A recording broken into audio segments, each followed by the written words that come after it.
அஸ்ஸலாமு அலைக்கும் வரஹ்மத்துல்லாஹ். எதிரிங்க இருக்காங்களா? அப்படி இருந்தால் எதிரிங்க இல்லாத வாழ்க்கை யாருக்கு எதிரி இல்லை இந்த உலகத்தில்? நீங்கள் புரிஞ்சுக்கணும். உங்களுக்குன்னு எதிரிங்க இருந்தால் நான் வாழ்க்கையில் சாதிக்க ஆரம்பிச்சிட்டேன்னு நீங்கள் நினைக்கணும். காரணம் இங்கே எதிரிங்க இல்லாமல் யாருமே வளர்ச்சி அடைந்ததில்லை. யார்? சையதுனா முஹம்மது ரசூலுல்லாஹ் ஸல்லல்லாஹு அலைஹி வஸல்லம் தங்களுக்கு எவ்வளோ எதிரிங்க இருந்தாங்க. சுப்ஹானல்லாஹ். தங்களை கொலை செய்யணும், நாடு கடத்தணும், என்னென்னமோ பண்ண அந்த அளவுக்கு கொடுமையான மெயின் செட்டு கொண்டவங்க தான் நபி ஸல்லல்லாஹு அலைஹி வஸல்லமோட எதிரிங்க. நபி ஸல்லல்லாஹு அலைஹி வஸல்லமோட செயல்களாகட்டும், செயல்கள் மீது பொறாமை கொண்டு எதிரிங்களானவங்க இருக்காங்க. நபி ஸல்லல்லாஹு அலைஹி வஸல்லம் தங்கள் ஒரு அற்புதமான ஒரு விஷயத்தை கண்டு அதை பாராட்டக்கூடியவங்க இருப்பாங்க. இன்னும் அதே சமயத்தில் எல்லாருமே பாராட்டுவாங்க, நல்லா பெருமைப்படுவாங்க, சந்தோஷப்படுவாங்க கிடையாது.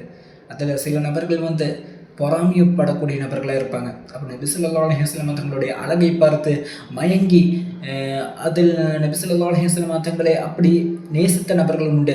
அந்த அழகின் காரணமாக பொறாமை கொண்ட நபர்களும் உண்டு. அப்போது நபி ஸல்லல்லாஹு அலைஹி வஸல்லம் தங்கள் எல்லா விதத்திலும் ஹைரானவங்களாக இருந்தாலும் அந்த ஹைரை சிறந்த நபர்களை கொண்டு எல்லாருமே திருப்தி அடைய மாட்டாங்க. ஒரு பொறாமை இருக்கும், இவெல்லாம் எப்படி இருக்கான்னு சொல்லி எல்லாருமே அதை கொண்டு பொருந்தி எடுக்க மாட்டாங்க. அப்போது எதிரிங்க இருக்காங்கன்னா அல்ஹம்துலில்லாஹ் நம்ம நினச்சிக்கணும், நம்ம வாழ்க்கையில் சாதிக்க தொடங்கிட்டோன்னு.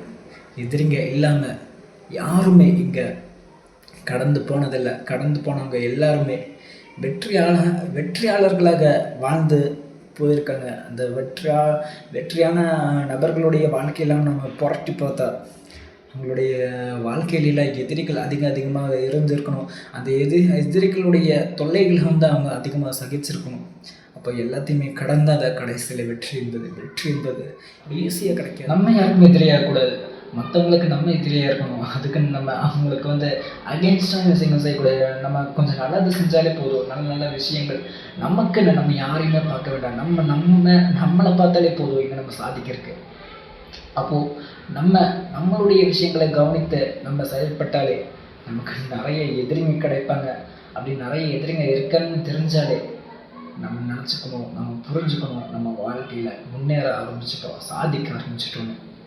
அல்லாஹ் தஆலா நம்முடைய அத்தனை நபர்களுடைய வாழ்க்கையை ஹைராக்கி தந்தருள் புரிவானாக. அஸ்ஸலாமு அலைக்கும்.